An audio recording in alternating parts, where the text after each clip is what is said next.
వేసేసుకుందాము.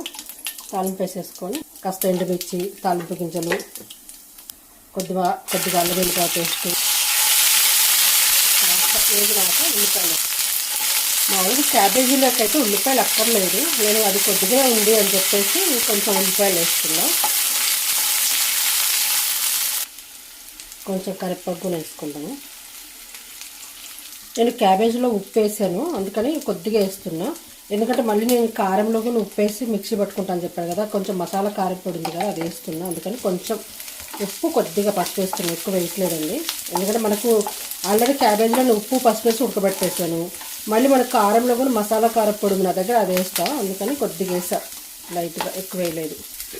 క్యాబేజీ మనము డైరెక్ట్ ఉడకబెట్టుకున్న దానికంటే పోపులో వేసి ఉడకబెడతాం కదా, అలా కాకుండా ఇలా ఒకసారి మనం కొంచెం ఉప్పు పసుపు వేసి ఉడకబెట్టుకున్నాం అనుకోండి, మనకు క్యాబేజీ వాసన అనేది రాకుండా బాగుంటుంది. ఉప్పు పసుపు వేసి ఉడకబెట్టేసుకుని వాటర్ వడగట్టేసేసి పోపులో వేసుకుంటే కర్రీ తొందరగా అవుతుంది, మనకు టేస్ట్ కూడా బాగుంటుంది.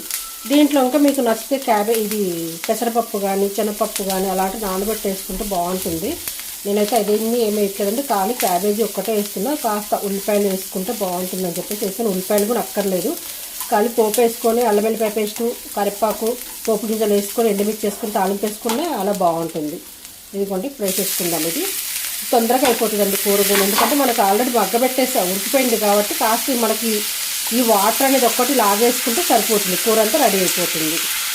ఒక్క నిమిషం అలా వదిలేసాం అనుకోండి, మనకి చక్కగా ఈ తడంతా లాగేసుకున్నాక అప్పుడు కారం వేసేసుకొని బంద్ చేసుకోవచ్చు స్టవ్.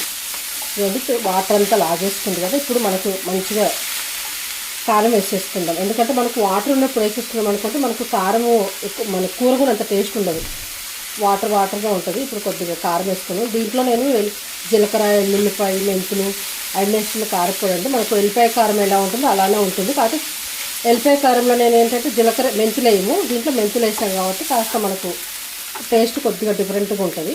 కొద్దిగా ధనియాల పొడి కూడా వేసేసుకుందాము. కూర అంతా రెడీ అయిపోయింది కదా, కొంచెం కారం వేసినాక కొద్దిసేపు ఉంచుకుంటే సరిపోతుంది. చాలా మంచి స్మెల్ వస్తుంది అబ్బా, ఎందుకంటే మనకు ఆ కారపొడి మెంతుల వల్ల, మెంతులు, జీలకర్ర, ధనియాలు వేస్తాం కదా, బాగుంది. కానీ అది మసాలా కారం ఇష్టపడే వాళ్ళకు చాలా బాగుంటుంది, టేస్ట్ బాగా వస్తుంది. కొంచెం కొత్తగా తినే వాళ్ళకి మాత్రం కొద్దిగా డిఫరెంట్గా అనిపిస్తుంది, కానీ చాలా బాగుంటుంది. కర్రీ అయితే రెడీ అయిపోయింది తప్ప బౌల్లో తీసేసుకుందాం.